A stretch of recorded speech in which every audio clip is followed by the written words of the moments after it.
A sad je tako stanje nastalo da je užasno, morate da, vi koji ste krenuli ovim putem, morate da dobro pazite da ne izdate pravu vjeru.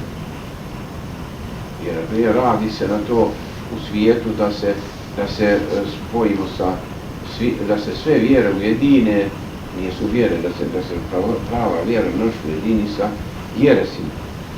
Ako se to uradi, možda niko se od nas neće spasiti. A to veli pušti, ne možemo te ratove više i to da trpimo, moramo da se ujedini. Kako će se ti, na primjer, to veli Njegoš, da ih ujednako ta stvarimo, ne bi se čorbe smiješali, sad ko sam muslimanima.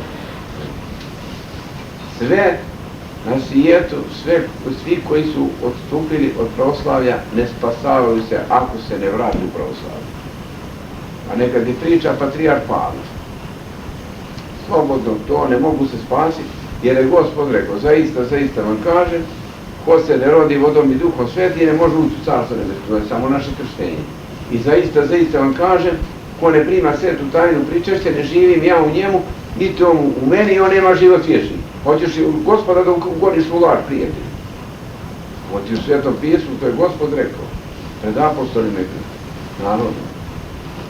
Znači, jer vidi, pogledaj, ima na primjer ovako, neko te objašnjava, veli, onaj se spasava preko Muhameda, a onaj preko Bude, a onaj se spašava, veli, preko, kako ujašenog me Subotaru ne sećamo ime.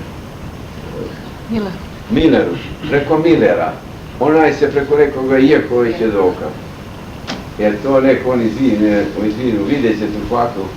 Sve jeretike kako su.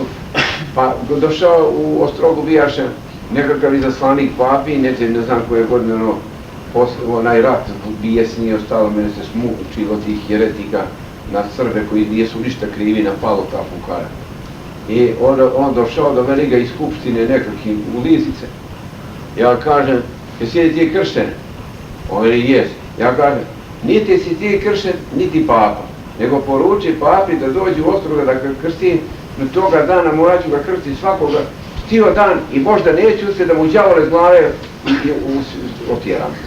On se naljuti, diže nos, ode kod moga vladike i tamo se požalio.